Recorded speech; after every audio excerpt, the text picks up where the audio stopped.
Merci.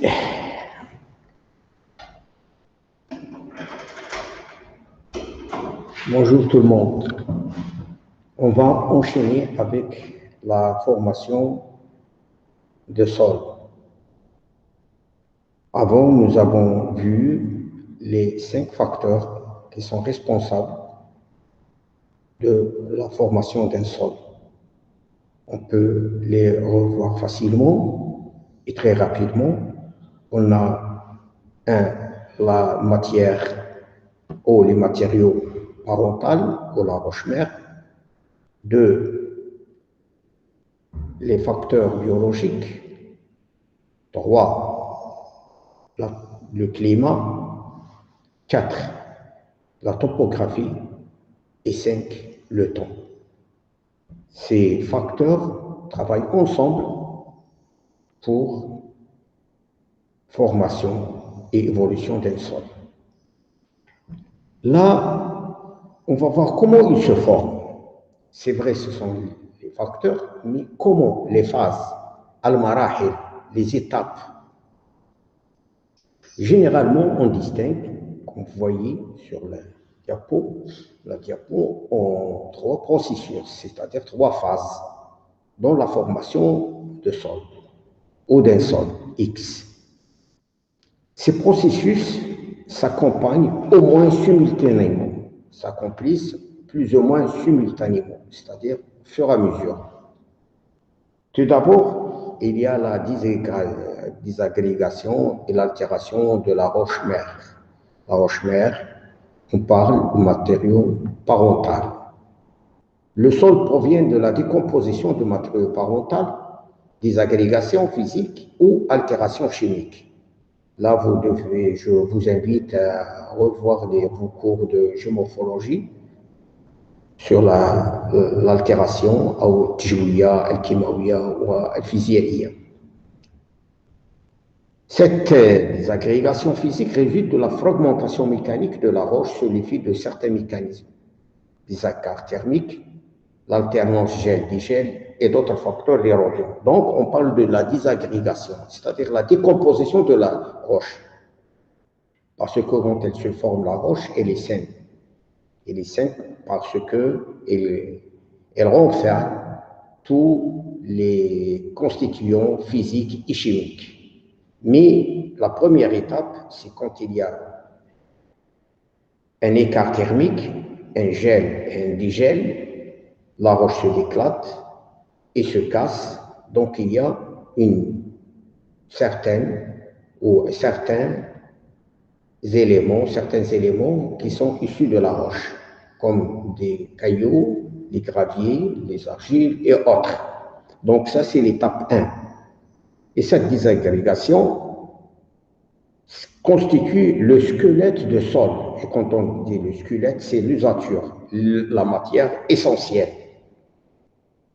Donc, comme on vient de le dire, ces cailloux, ces graviers, ces sables qui sont issus de la roche-mère, et ces limons constituent le squelette. Et ce squelette,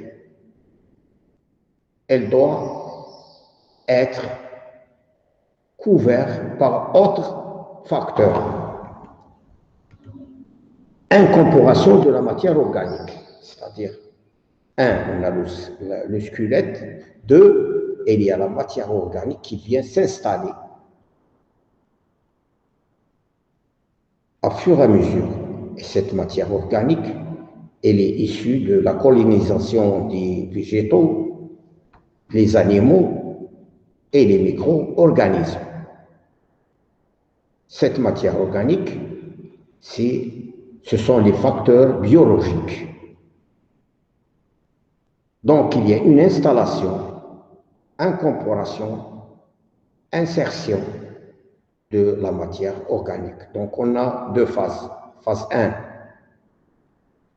c'est la désagrégation de la roche. 2, incorporation, c'est-à-dire l'installation, c'est-à-dire les sols, il va recevoir, ou le squelette va recevoir de l'extérieur la matière organique.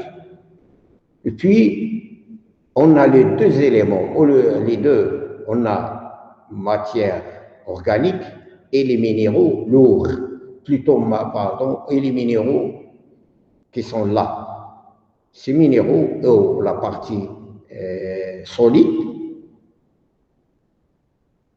constitue un complexe argileux humique, c'est-à-dire un ensemble, un complexe murakkab, tin ذبالي, tin, là tient les argiles, ذبالي, parce qu'il y a une fermentation de la matière organique, se constitue par l'association entre les particules humides et les argiles. Les particules humides, c'est l'humus, et les particules solides, ce sont les argiles. Le tableau ou la figure suivante essaye de résumer ces phases en deux grandes. La phase 1, c'est la formation, et la phase 2, c'est l'évolution. Mais les trois, 1, c'est le stade de la décomposition de la roche ou la désagrégation de la roche ou de matériaux parentaux par les éléments physiques ou par altération chimique. Donc on a soit physiquement ou chimiquement, on a une décomposition de la roche pour former le squelette. Vous voyez, pour former le squelette, l'ossature, la matière essentielle. Soit on a des cailloux, des graviers, des sables grossiers et fins et des limons. Et par altération chimique, on a une formation d'un complexe d'altération, murakkab التجوية أو مركب التحلل. On a des argiles, on a des silices, on a des oxydes de fer et de l'alumine, on a des sels plus ou moins solubles, ماديرة أملاح دائبة، نجد الكالسيوم، المغنيسيوم، البوتاسيوم والصوديوم وغيرها من العناصر. Donc, on a dans la décomposition de la roche, on peut citer deux étapes, formation du squelette et formation de complexe d'altération. Vous voyez, donc squelette et formation de complexe d'altération. La deuxième phase, au deuxième stade, au deuxième étape, c'est l'enrichissement en matière organique. Incorporation, installation de la matière organique. Donc, la phase 1, elle vient après la phase 2, c'est la matière organique. Comme vous voyez, donc on a la phase 1, la phase 2, pardon, c'est la matière organique. Et cette colonisation par les végétaux et les animaux. Donc, la colonisation du squelette se fait par les végétaux et les animaux. Les végétaux, ce sont les arbres, les feuilles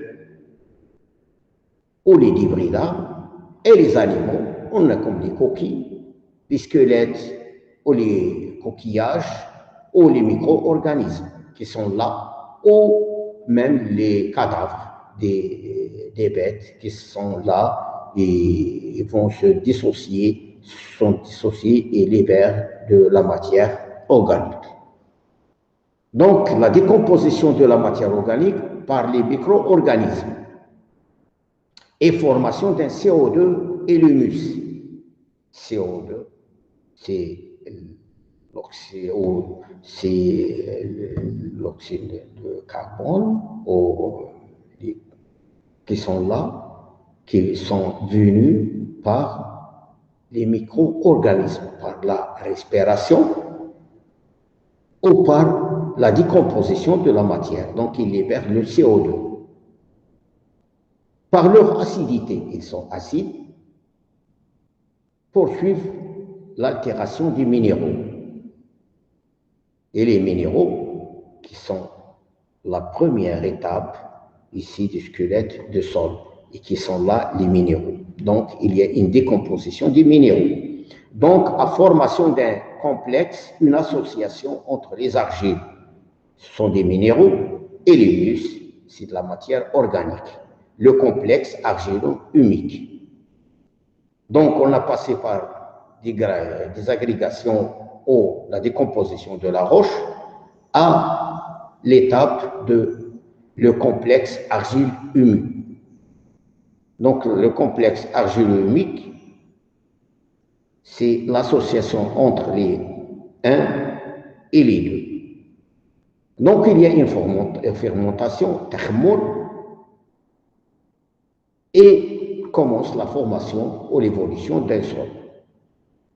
Troisième stade, donc on a 1, 2, troisième stade, c'est le stade d'évolution d'un sol. C'est le stade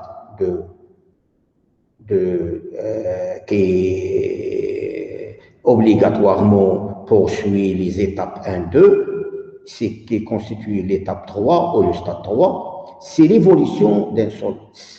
Le sol commence à être évolué, c'est-à-dire facteur de temps. Donc, on a migration et accumulation des horizons. Donc, il y a une migration et une accumulation. On a des éléments qui descendent vers le bas et viennent s'installer à ce niveau pour s'accumuler. Donc, il y a phase de migration. Et cette migration se fait par l'infiltration des eaux, parce que la percolation des eaux vers l'inférieur entraîne un lessivage, lexivia, beaucoup d'éléments qui vont descendre vers le bas, soit des minéraux, soit des éléments fins, soit des sels solubles. Et sont là, le niveau 1. Le niveau 2, c'est l'accumulation. Donc, ces éléments qui sont issus de l'horizon A ou la partie supérieure vont descendre en bas. Mais puisque le bas, il y a la roche en place, constitue un niveau imperméable, donc ces éléments vont s'installer ici et vont s'accumuler, et vont s'entasser. Donc on a un niveau pauvre et un niveau riche. Pauvre de ces éléments parce qu'ils sont migrés vers le bas et sont accumulés ici. Revenons. Donc le complexe argilo-humique, c'est la fraction minérale. Donc, c'est la phase 1. Il y a des argiles qui se sont associées à la matière organique. D'où vient cette matière organique? On a dit, elle vient c'est une matière tout d'abord vivante ou fraîche ou morte.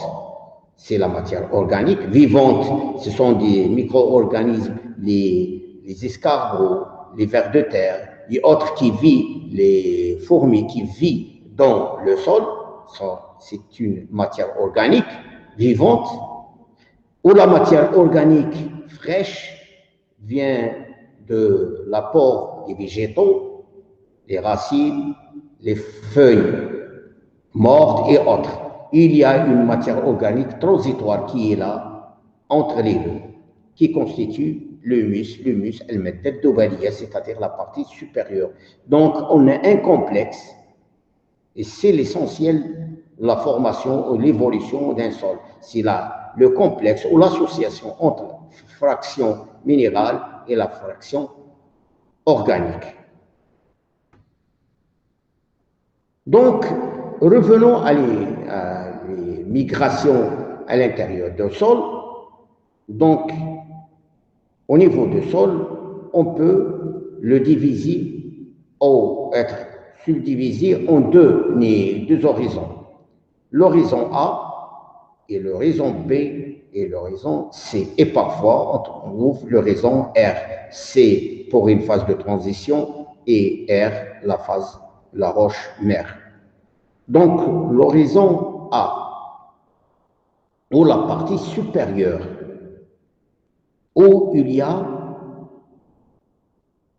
migration des éléments, c'est-à-dire entraînement peut se faire d'en haut vers le bas, c'est-à-dire de la partie supérieure A qui va être ifqar,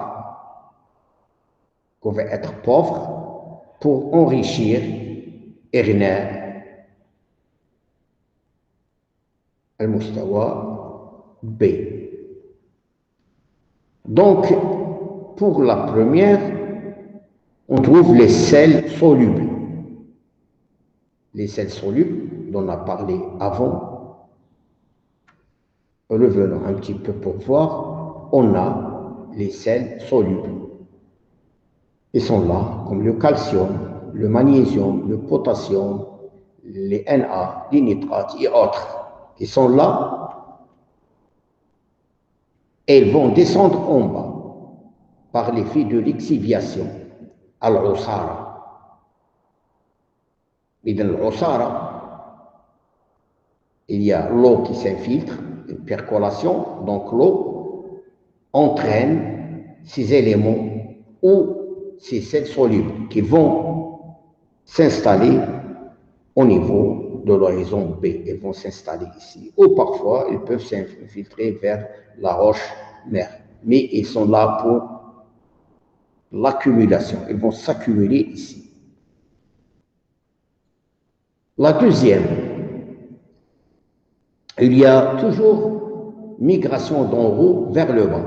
On trouve des éléments, des complexes comme le fer et la matière organique, ou l'aluminium et de la matière organique. De leur tour, ils vont continuer leur chemin vers le bas. Ils vont s'accumuler en bas. Puis on a les argiles fines, surtout la montmorillonite. On revient, les argiles, c'est les minéraux ou la matière minérale. De son tour, elle va descendre vers le bas par l'effet de lessivage, الغسل عملية تصوير. إذن on peut les résumer, on a trois phénomènes ou trois étapes. On a soit une lixiviation ou une sublimation ou un lessivage. Mais ils peuvent, les trois se passent simultanément. C'est-à-dire, quand l'eau percole vers le bas, elle peut entraîner des sables et des complexes et des argiles fines parce qu'il va faire une sélection entre les éléments qu'il va entraîner. Ces éléments qui sont là, ils s'accumulent vers le bas, ils peuvent avoir un autre mouvement contradictoire, c'est-à-dire de bas vers le haut. Ils vont remonter à la surface par trois voies. Soit la voie du dessèchement, عملية الجفاف, sous un climat chaud, vous voyez, يعني في المناخات الجافة هذه المياه تصعد أو تتبخر فتحمل الأملاح الذائبة التي كانت في البداية قد نزحت نحو الجنوب أو نحو الأسفل. إذن فيتم إعادتها إلى السطح ou il y a une remontée, vous voyez, une remontée. عملية الهجرة هذه المواد أو صعود هذه المواد نحو السطح. وخاصة كما أسلفنا مركبات l'oxyde de fer ou l'oxyde aluminium et autres. Donc on voit, elles descendent pendant un temps, puis elles peuvent être remontées une autre fois quand il y a une nappe d'eau vers le haut. Et la troisième voie, on a la remontée de ces éléments, les cations, les minéraux et autres, c'est-à-dire les argiles et la matière organique, et tous les éléments nécessaires à la plante pour l'alimentation et la nutrition, ils peuvent être remontés en haut par le fait de la sève, c'est-à-dire l'eau qui est là, pompée par les racines pour alimenter la roche, pardon, pour alimenter la plante. Elle est là pour alimenter la plante, donc par l'effet de l'eau de la sève ou de la sève qui remonte, qui pompe à travers les racines pour aller donner naissance ou une nutrition à la plante. Donc on a deux phénomènes, soit entraînement vers le bas ou une remontée vers le haut. Remonter, ça se fait pendant des saisons ou par l'effet des nappes au climat ou le couvert végétal, et à l'inverse, on a une migration d'en haut vers le bas par le phénomène de l'eau. Donc l'eau est un élément primordial dans l'évolution d'un sol. C'est le facteur essentiel qui entraîne les éléments, soit d'en haut vers le bas, ou de bas vers le haut. Donc, ces niveaux qu'on a essayé de discuter A, B, C, on revient ici, donc A, c'est un horizon, B et autres, s'appellent les horizons. Donc, c'est quoi un horizon? Ce sont des couches parallèles à la surface et qui constituent le sol, en traduisant par leur différence verticale. Verticale, c'est-à-dire en haut vers le bas. Revenu, vertical. La différenciation entre le A et le B et le C, ce sont des horizons. L'horizon A, l'horizon B et l'autre. Donc, ces horizons, on peut les distinguer. On a l'horizon A, lui-même, il peut être distingué en trois, A00, A0, A1 et A2, superposent dans l'ordre indiqué et qui sont présents simultanément dans le profil. On peut voir, on a l'horizon A, pauvre, parce qu'il y a des éléments qui migrent vers le bas. Donc c'est l'horizon A. Il est subdivisé à plutôt à différentes couches, A0, ou avant on peut trouver A00, A1, A2, puis de A2 on passe horizon B. Donc, c'est un horizon organique pauvre, vous voyez, pauvre en sels minéraux. Pourquoi on dit qu'il est pauvre en sels minéraux? Parce que ces sels minéraux, ils sont migrés vers le bas par le fait de la percolation ou l'infiltration de l'eau.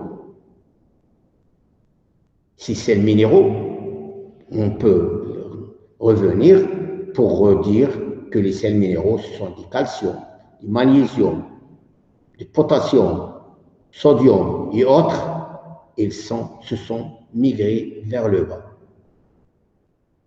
Donc, pour l'horizon A, on peut subdiviser l'horizon A en couches superposées.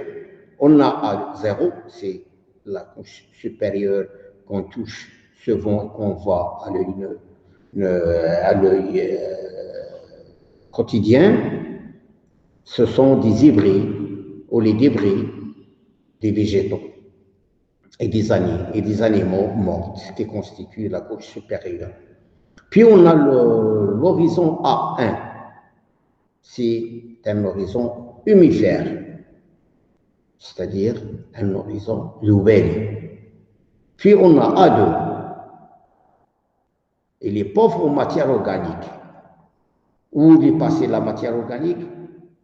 Elle est au Pluton, elle est entraînée par l'eau en bas. Donc, même, on peut trouver A0, A1, à 2, il constitue ces couches tout ensemble, l'horizon A, qui est pauvre.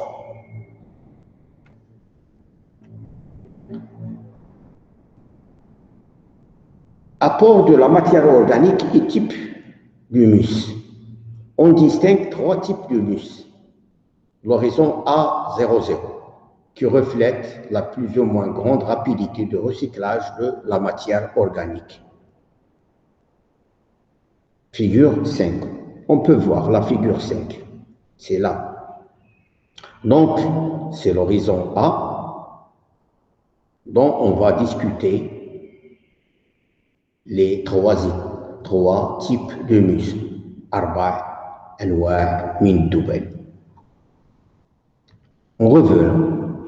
Donc, on distingue le mule, c'est un humus doux, riche en azote. Suivez avec moi. On a le mule, c'est un humus doux, riche en azote. Provenant des feuilles, la décomposition des argiles et autres, mais il est en même temps très peu acide. Donc, riche en azote, doux, riche en azote, elle est un peu acide. On a le mort, c'est tout à fait le contraire. Pauvre en azote, vous voyez, le premier, il est riche parce que c'est la partie superficielle. Le deuxième, la partie inférieure, elle est, pauvre en azote et en même temps très acide. C'est tout à fait le contraire. Puis, on trouve le moderne, c'est un caractère, elle a un caractère intermédiaire, vous voyez, intermédiaire entre les deux, entre le meule et le mort. On le trouve dans une forêt mixte, conifère et feuillée, très acide. Vous voyez, il est très acide.